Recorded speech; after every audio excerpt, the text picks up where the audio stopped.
I'm not a liar, not a conspiracy theorist, not a man known to exaggerate. No one's listening. I'm throwing this message in a bottle online, hoping someone relevant picks it up. If you know me, you know. You have my number. Call me. Let me explain. I'll start from the beginning. I'm a South Dakota boy. Came from a small community near the bend of the river by Crow Creek. Us East River folk live by a different tempo. We don't get a lot of big headlines, and we keep our dreams close enough to see them from our bedroom window. I wanted to be a cop like my dad, so I followed in his footsteps, got my badge, and now I'm a cop too. Before this whole shitstorm started, I'd been doing this job for 4 years. I was no stranger to death or disease, but it's from places you expect. Some guy overdosing outside a fast food joint, a diabetic running a stop sign into oncoming traffic. We see some gruesome stuff. You can't avoid that. It comes with the job. But it was never intentional, you know? It was always a consequence of bad choices or random happenstances, or plain bad luck. But one day we got a call about something I'd been dreading. A driver called about spotting something off the road west of Wessington. We didn't get a lot of details, but me and my partner were the closest to check it out. Apparently, they'd found a head. A human head. Out there, it's all flat. No hills, just the occasional tree blocking the horizon. We could see this guy parked by the side of the road long before we got there. There was a couple of other people there. A man with a bloodhound, 2 teenage boys taking pictures with their phones, and a man in overalls that reminded me of a walking blueberry with a sunflower patch on his chest. That was the driver, the guy who made the call. Russell and I parked and got out. Russell's my partner, and had been for about 9 months at that point. We worked well together, but we had no contact outside of work. It was better that way. The few times we got personal, we figured out we were nothing alike. We had vastly different opinions and experiences. West of the river kind of folks, you know. We go up to this blueberry guy. He tilts his cap and points at the end of a fence with the butt of a cigarette. Right there. That shit's right there. He was trying to play it off as something casual, but I could tell he was mortified. There were 3 cigarettes scattered around his feet, and at least 2 of them weren't even half finished. He was shaking bad enough to drop them. The old guy with the bloodhound had to hold his dog back. Not that it was angry or anything, but it seemed desperate enough to sniff the thing. And from where I was standing, that's what it looked like. A thing. Not a head. Not a person. Just this pale blotch of skin lined up against a fence pole. I was stopping to talk to Chris when I saw it. The driver continued. That's Chris. The old man raised a hand and snapped at his dog, who finally calmed down. I stepped back and called you guys. I barely looked. Not a peep. Russell asked the mandatory questions, establishing a timeline, asking about witnesses, what he was doing, all that stuff. Meanwhile, I asked the teenagers to step back and explain to the old man that we had to keep the area clear. I was the first one to step up close and take a good look. Someone had to confirm that it was a human head, and, well, it was. It was fresh. Young woman, maybe 20 to 25 years old. Mouth half open as if letting out a long sigh. Eyes closed. Without touching anything, I took some pictures. It's important to be able to show a crime scene the way you find it. You never know when the weather takes a turn. I made a couple of observations. She didn't have any makeup on, and there was not a large pool of blood or gore. The head was sort of propped up against the fence, making me think someone left it there intentionally. This was not an accident. No way. It dawned on me that I was witnessing what might be my first murder scene. Well, not a murder scene. A murder display, if anything. We called in the cavalry. As I mentioned, things like this don't happen where I grew up. Accidents, yes, but this was no accident. Couldn't be. We got a whole bunch of cars out there in less than an hour. We sectioned off a part of the farmlands to check for further body parts. We got the cadaver dogs, we called to prep for an autopsy, and we had crime scene investigators on site by late afternoon. I'd never seen that kind of mobilization. Now, I'm sure they wanted to bring in some expert from Sioux Falls, but time was a factor. We needed an early call on whether this death was the result of an accident, animal, or tool. Yes, it all pointed to a murder, but we couldn't know for sure. That wasn't our job. Before anything, we needed an initial statement. We had a coroner and a medical examiner ready. Problem was, these were local guys and they weren't prepared. Not in the least. Me and Russell were sent along to get them up to speed as a sort of go-between. We were the first to get there after all. We got the pictures and the initial statements. Also, we knew these people. That'd make things easier. Russell and I got there just before dinner time. The medical examiner had gotten there about 10 minutes ahead of us, but the coroner was already getting work done. The medical examiner was a lady named Corrine. Early 40s, mother of 4, no-nonsense kind of woman with a bad but honest temper. The coroner's name was Daly. Man ought to have been retired by then, but he was still going at it. Almost 70 years old, but sharp as ever. When we stepped in, he was already turning the head over, making observations about the wound. Daly, Russell said as he entered. how you holding up? Just dandy. Daly said, making a note. I'm more worried about our friend here. Corrine pushed us aside and made her way to the examiner's table. Russell's got a pretty good shove and rolled his eyes at her. Since you're still looking, I take it you haven't come to a conclusion. Corrine sighed. It's easier to explain what it's not at this point. The wounds are about a halfway patterned, halfway something else, but it depends on the time they were inflicted. So what's the TOD? We talking days or weeks? I haven't got the slightest clue. That made her pause. There were several inconsistencies that Daly noted. For example, several of the usual markers that we see in corpses just weren't there. There were no flies or maggots, and many common shows of decomposition had either not manifested at all, or manifested in an order that didn't make sense. For example, the inner lining of the mouth showed signs of advanced decay around the soft tissue, but there were no signs of bacteria or strong active smells. Daly couldn't make sense of it. Russell and I stood back and watched them work. We knew Daly had a habit of not answering his emails or checking his phone, so it was better to have some boots on the ground to keep tabs on their progress. We were all going to be on call for most of the night anyway, so we figured we'd settle in for the long haul. I took a dinner break while Russell stayed behind. He'd brought leftovers that he forgot to eat for lunch. I got an hour to clear my head and fill my stomach while they kept working. I checked in with the guys still out in the field. They hadn't found anything else. No witnesses, no footprints, no track marks, no wheels, not a thing. They were checking traffic cameras going in and out of the area, but the distances required and the amount of cars passing through made the potential numbers go up in the hundreds. I could tell it was a dead end. Hell, I could tell that just by the tone of their voice. By the time I got back, Daly and Corrine were arguing. They were listing things on a whiteboard, going through them one by one, crossing things off. You could tell who'd written what.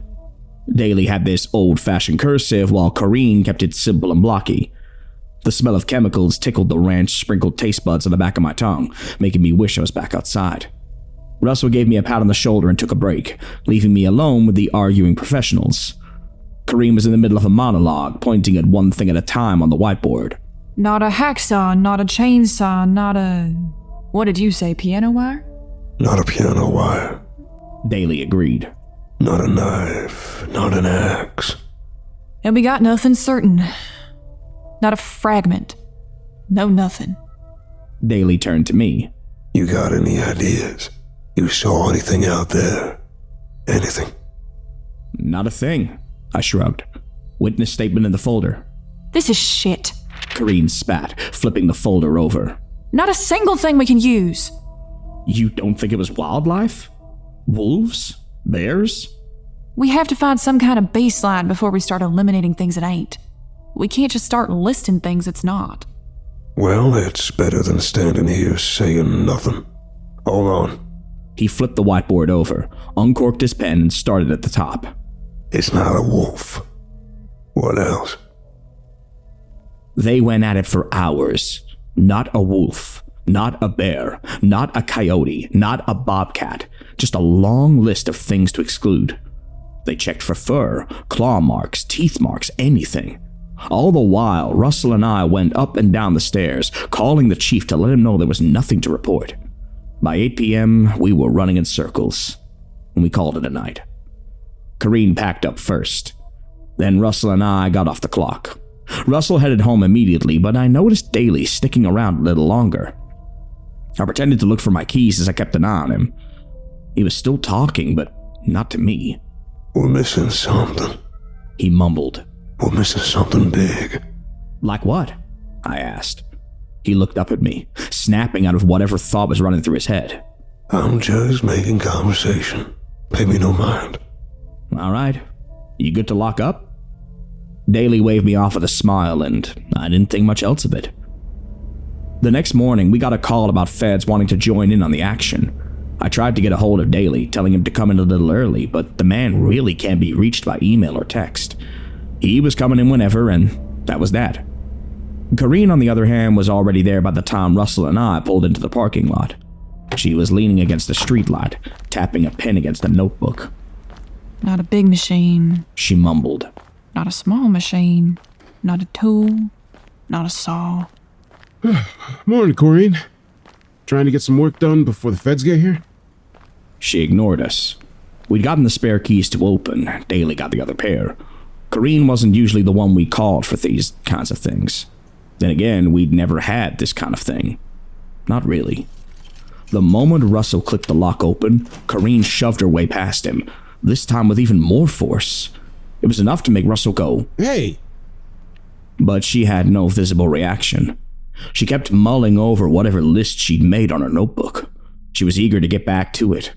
We only had about an hour or so before reinforcements would come knocking on the door. Corrine wasn't wasting any time. She ran down the stairs, put on the bare minimum equipment, and rushed to pull the slabs out. We barely had the time to keep up with her, like she was racing against the clock. But when she pulled the slab out, there was a whole other problem. The head was gone. Russell stood there, mouth agape. He snapped out of it the moment Corrine turned to us, her eyes sunken and red. Something was off. She'd always been a bit short and snippy with us, but this was something else. I don't think Russell saw it, but I could tell she was up to something. She looked from him to me, and then at the door. Not a little girl. She mumbled. Not an old lady. Not a teenager. You all right there? You sleep okay? I could tell she wasn't listening. There was something about the white of her eyes that bugged me. A sort of micro-twitch, like a nervous dog. When she suddenly burst into a sprint, I was ready. Russell wasn't. I stepped in front of her and she ran straight into me. She knocked herself to the ground, landing face first on the hard floor. I could hear the air pass from her lungs in a huff. I got a pretty nasty landing flat on my back, but nothing was broken. A bad bruise, but I got lucky. Russell was on her back within seconds, putting her in handcuffs. Not a snake bite. Corrine mumbled. Not a hound. Not a house cat. Not a gunshot. What the hell? What's wrong with you? Not a thing wrong. Not a question answered. Not a long way to go. Corrine, you hear me? I was already calling for another squad car. Time was of the essence. We had a missing head and Daly wasn't around. I prayed to God he just overslept, but I had this sinking feeling in my gut that he hadn't. There was something about the way he'd lingered the other night that made me think he might have done something he shouldn't. Another car was sent to check on Daly, but he wasn't at his apartment. Another car went to check his office, but there was no one there either. We ended up combing through whatever contacts we thought might be useful. Russell and I had our coffees, making mental lists out loud. His ex-wife, I said. I know we got one of those. I don't think he made it to Fort overnight. His car is still in the driveway. So, not an ex-wife. Not ex-wife. Not a chance. I turned to look at him as he tapered off. He stared at the steering wheel, coffee hanging limp in his hands. His eyes glassed over and I could see a bubble of spit pooling in the corner of his mouth. He wasn't blinking. Russell? He blinked, dropping his coffee straight into his lap. It wasn't that hot, but he was up and about within less than a second, cursing like a sailor. He kicked the cop down the street like it owed him money and got back in the car, wiping the seat in his pants with a blanket from the glove box. You okay? Not about to get sick. Not now. You sure? You seem out of it. You really think Daly stole that damn head?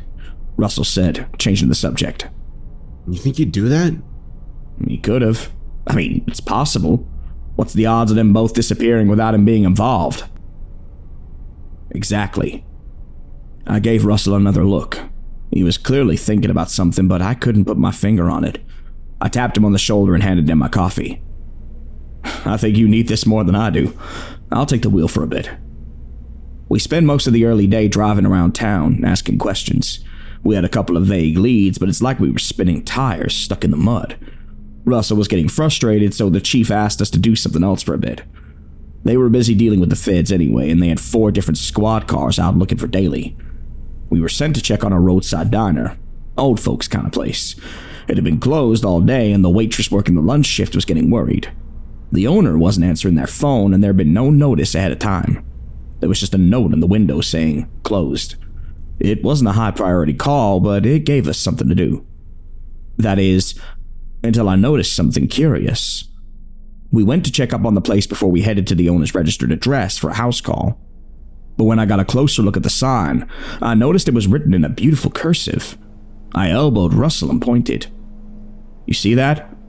He nodded, moving in to get a closer look. Not a common thing around here. Owner's got arthritis. You don't think he wrote that? Not a... No. Now that I think about it, I think I've seen Daly around here before. You have? When? Not a long... Russell trailed off, falling silent. I gave him a couple seconds. This time I wasn't going to snap him out of it. I wanted to see what was going on. He stood there for a full minute. I counted. It was a full minute. Then he almost toppled over, tipping forward like a fallen tree. That's when I rushed to catch him. If I hadn't, he'd have gotten a face full of gravel. He immediately went on the defensive, straightening his back out. I'm okay. You gotta talk to me. I'm okay. Whatever. I'm okay. Not a... Stop saying that. You keep saying that and you zone out. Saying what? I blinked. I didn't want to say it. There was something dangerous in it, like turning a key to a door you didn't want to open. I shook it out of my head and headed for the car. Before I got halfway, Russell was going around the back. He wasn't about to wait. He was heading inside, with or without me. I had to stop whatever I was doing to catch up with him. I called out to him, but he was heading for the back door. Before I got to him, he'd cracked a window and shoved the door open. He was rushing inside with the same urgency that Corrine had, except I wasn't there to tackle him. Last thing I saw before he rounded the corner was him pulling out his gun. I called out for backup as I ran after him. I stopped dead in my tracks, a couple steps inside the kitchen. The owner was on the floor, face down in a pool of blood. You could smell death on him. Russell had stepped over him, heading straight for the front of the diner. This wasn't like him. Russell was not a hothead, not a thrill-seeker. If anything, he was the controlled one. Russell! Gotta step back! Backup's on the way! There was no answer. Instead, he rushed straight to the front and stopped. I followed him, rounded the corner. The blinders were shut, casting the whole serving area in a gray shade. A couple streaks of sunlight made their way through the shutters, lighting up the white spaces with spots of red. Daly had been busy. Without a whiteboard, he'd been writing on the furniture with whatever pen was closest. Turns out that pen was blood. The first few sentences seemed familiar. Not a cougar, not a lion, not a panther, not a gator. More animals. But the further in you got, the text got smaller, more concentrated, and the sentences grew stranger. Not a lot, not a little, not a lord, not a queen. Then at the far end, there was something written on a table. Russell was already there, picking something up from it. As I got closer, I saw the text while trying to keep an eye on my partner. The text was cleaner, underlined. Not a person. Not a person. Russell nodded. Yeah, that makes sense. What's that you're holding? What are you doing? He dropped his handgun to the floor and cradled something between his hands. As I got closer, I saw what it was. The bottom jaw of the missing head, torn loose. Not a person. Not a threat. You ought to put that down. We got people coming in any second. He looked up at me, elated. This immense sense of relief spreading over his face. It's not a person, he repeated. It's okay. Not a person. Not a corpse. What's not a corpse? He held up the jaw, looking me in the eye, and without looking away, he put it up to his lips and bit off a mouthful. It didn't make the sound I thought it would. Instead, there was a soft and mushy kind of noise, like someone biting a jelly-filled marshmallow. He barely chewed for a second before he got another chunk. See? He said, mouth full. It's fine. Not a person. I kept shaking my head, backing away. I didn't even notice I pulled my gun. He held the flesh out to me, looking like I'd said something hurtful. No way, I said. Not a... I had to stop myself. I had to physically stop myself. Thinking about this sentence made my head spiral into a pattern of repetition over and over again, like an allergic reaction in the back of my mind. I slapped my hands over my mouth, smacking my front teeth with the metal of my gun. I didn't know what to do. I couldn't shoot Russell, but I couldn't stay. I turned away. I hadn't noticed the bathroom door opening, the one in the back near the grill, and I hadn't noticed Daly waddling out of it. Turns out he'd had a meal of his own. He'd eaten most of the head.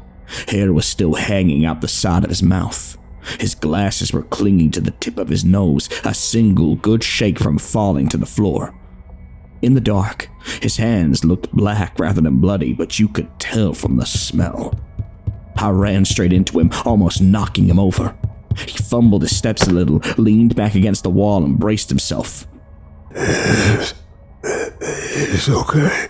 Daly burped. It's not a person. Not a corpse. Not a soul. I could hear myself finishing the sentence. I was just a syllable or two away. I wanted to say it was not a person too. Not a problem.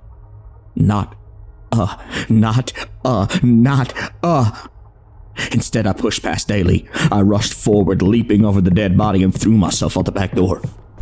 I got a good 10, 15 feet out past the door before I looked back. Daly and Russell were both standing by the door, looking at me. They weren't chasing me off or trying to talk me down. They just stood there, mumbling the same pattern, the same rhythm. They couldn't figure out what the hell this thing was, so they were just listing things it wasn't. Not a this, not a that. Then I heard something, a dragging sound, and I realized they weren't looking at me. They were looking at something behind me. Something cold and mucus-covered wrapped around my eyes like wet seaweed. I screamed, but that only served to open my mouth. Something cold got pushed in past my tongue, tickling my nostrils, and I swallowed. I choked as something bitter and meaty swirled down my gullet. It felt like someone had thrown a sack of bricks off a tall bridge, landing hard in the bottom of my stomach. I fell forward, gasping for air and scraping my knees. I was dry heaving to get that thing out of me. My eyes were covered in grease, and all I see is this figure. It emerged from behind me, moving past me. I barely saw the shape of it, but it had something like a big arm coming out of its side. It looked like a big corn cob, but instead of kernels, they were pieces. There was the shape of a foot, a hand, a long hair from a scalp. As it moved past me, Daly and Russell silently joined it. Before they disappeared down the northern field, I heard something snap and tumble to the ground.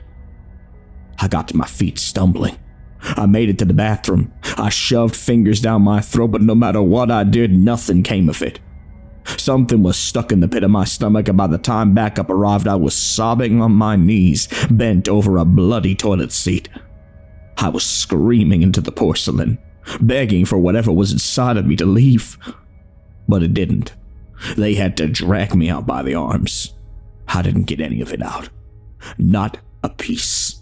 Not a little piece. Not a single little piece.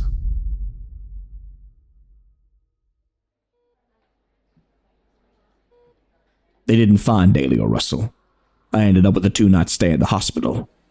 Apparently something similar had happened to Corrine. She'd had a breakdown and they were still trying to figure out the problem. Some signs pointed to a fungal infection, but they couldn't find the cause. The doctor determined that it was not a virus, not a bacterial infection, not a misfolded prion. They had to put her on an IV as they couldn't get her to shut her mouth long enough to eat.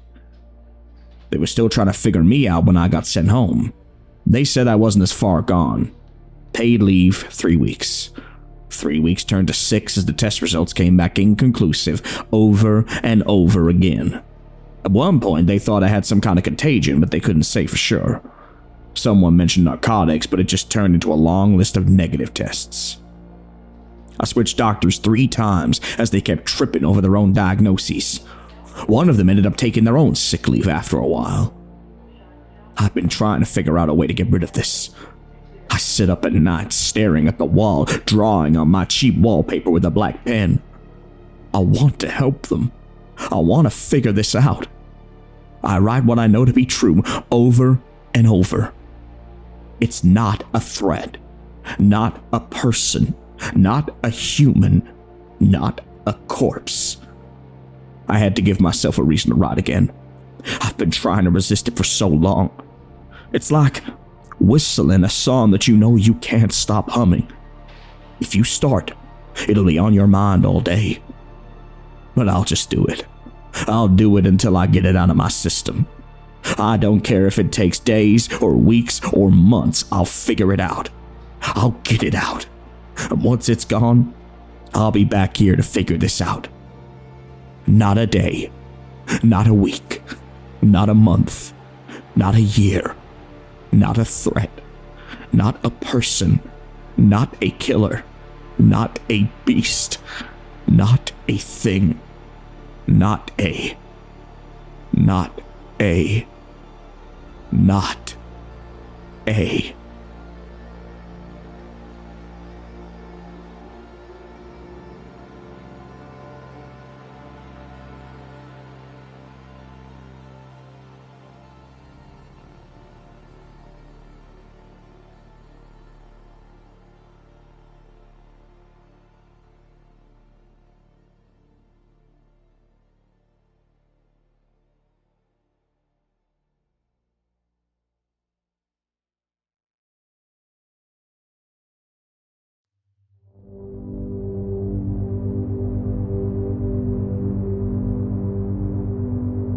Most heartfelt greetings and salutations, ladies and gentlethems.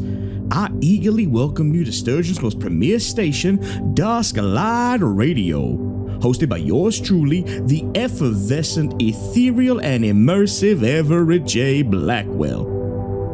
If you enjoyed this video, be sure to check out some of our other transmissions. We're adding them regularly and we'd love to have you as part of the Dusk Light family by subscribing, hitting the bell of snakes, and you guessed it, more snakes, and leave a comment with stories you'd love for my many-legged runners to find. Now, I want to thank all of our patrons for making this possible. If you want to sign up, it's as little as $1 a month and you get exclusive content, early access videos and stories, updates, and more. But times are tough and we will always be grateful for support no matter what form it comes in. Financial, spiritual, corporeal, maniacal, whatever you want. It really helps us out. Dusklight gives thanks to our Purple Crayon Eaters, Creature Creations, Kid Kiriyama, Emma, Aiden, Becky Sinani, Rory Shamba, Camilla Roca, Oliver Yourface, Suds, PV69, Desert Bluffs, Justy Blue, Paul J. DeSena, Darkness Within, Christian Hatting, Calculi Zero, Mothman, Orphan Yuka, Okami-san, Ian Hancocks, Echo Kane, Gail Alstad, Alex, Candyman Gloving, Ashabel, Phi, Max, and Feely Von Karma.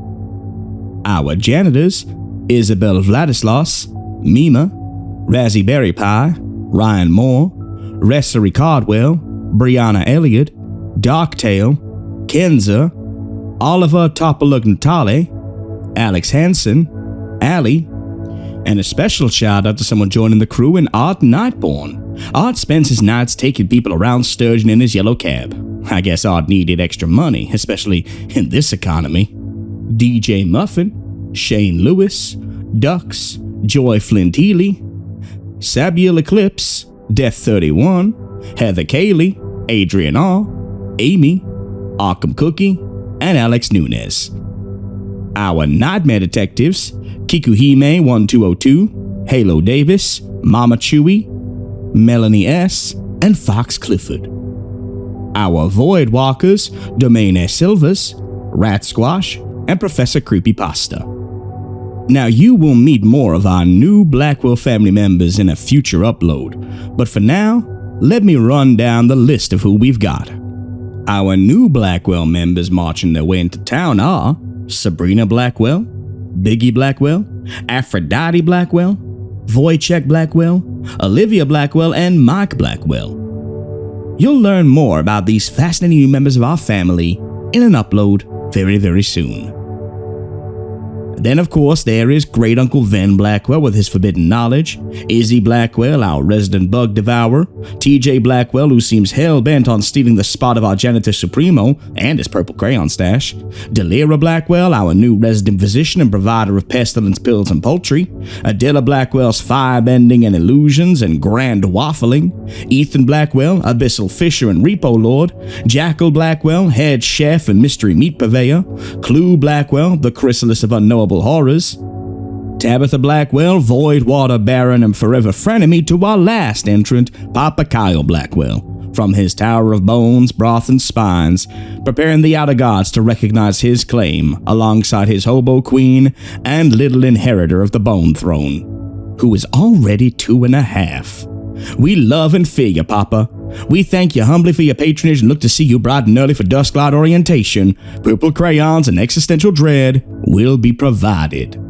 And one last time, listeners, close your eyes and breathe with me. Remember, no matter how bad things are, how cruel people can be, and how heavy your shoulders may feel with the weight of the world bearing down on them, Dusk Light will always be here to lift the load and provide you with some respite. Drink some hot cocoa with chocolate sprinkles and fat marshmallows. Have all the Christmas candy you can manage, watch a video about liminal spaces and cryptid sightings, and sleep on the cool side of the pillow with the window open and the stars twinkling down on you. Start and end each day with kindness in your heart. You matter, you are loved, and every day is another chance. I'll see you again when the sun sets and dusk enters the station.